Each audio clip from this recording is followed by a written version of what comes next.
ஸ்ரீமதே ராமானுஜாய நமः. வசுதேவசுதம் தேவம் கம்சச்சாணூரமர்தனம் தேவகி பரமானந்தம் கிருஷ்ணம் வந்தே ஜெகத்குரும்.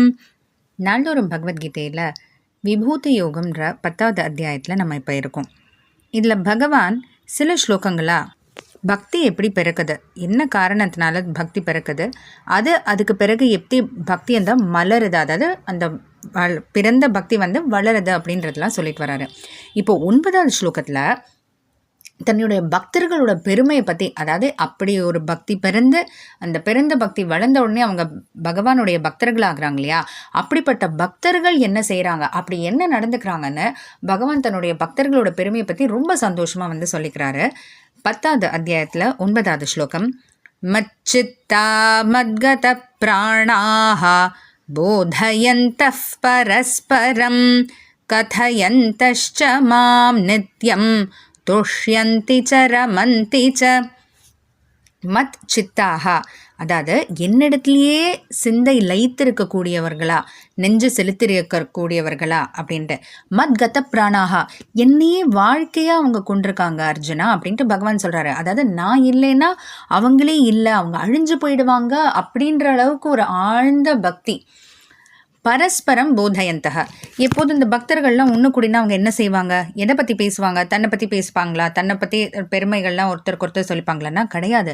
ஒருத்தருக்கு ஒருத்தர் பகவானுடைய குணங்கள், என்னுடைய குணங்களை என்னுடைய பெருமைகளை பற்றி பேசிக்கிறாங்க அப்படின்றத பரஸ்பரம். பரஸ்பரம்னா ஒருத்தருக்கு ஒருத்தர். போதயந்தக, எதை பேசிக்கிறாங்க, ஒருத்தவங்க அவங்களுக்கு தெரிஞ்ச பகவானுடைய பெருமைகள் பற்றி சொல்ல, இன்னொருத்தவங்க அவங்களுக்கு தெரிஞ்ச பகவானுடைய நல்ல குணங்கள் பற்றிலாம் எடுத்து சொல்ல, இப்படி தான் பக்தர்களுக்கு நடுவில் பேச்சு போகுது.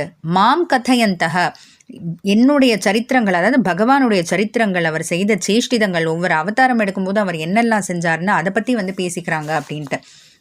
அதெல்லாம் பேசிக்கிட்டு என்ன ஆகுது அப்படின்னா, இது எப்போ பேசிப்பாங்க, எப்பயாவது வருஷத்துக்கு ஒரு தடவையா, இல்லை என்ன அப்படின்னா நித்தியம் எப்போதுமே, சதா சர்வ காலமும் அவங்களுக்கு பகவானை பற்றின பேச்சு தான்.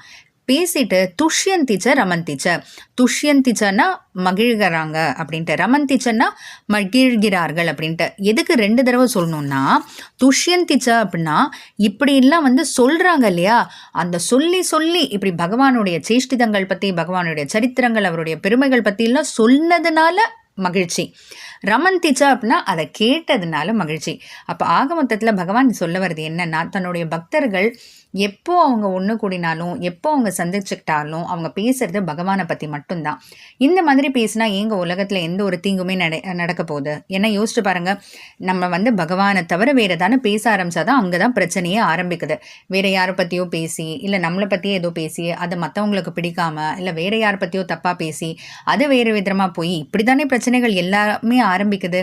ஆனால் இது எதுவுமே செய்யாமல் பகவான் சொல்கிற மாதிரி பக்தர்கள் கூடும்போது அவங்க என்ன செய்கிறாங்க, பகவானுடைய பெருமைகள் பற்றி பேசுகிறாங்க. பகவானுக்கு எவ்வளோ அளவில்லாத நல்ல குணங்கள், அதை பேசி முடிச்சிட முடியுமா, அப்போ அதை பற்றி பேசலாமே.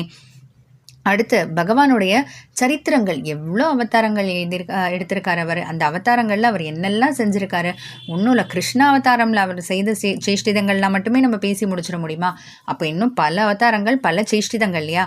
அப்போ இந்த மாதிரி விஷயத்தை பேசும்போது சொல்கிறவங்களுக்கும் மகிழ்ச்சி, கேட்குறவங்களுக்கும் மகிழ்ச்சி அப்படின்ட்டு பகவான் தன்னுடைய பக்தர்கள் பெருமையை இந்த ஸ்லோகத்தில் எடுத்து சொல்கிறாரு. தொடர்ந்து பார்க்கலாம். ஜெய் ஸ்ரீ கிருஷ்ணா.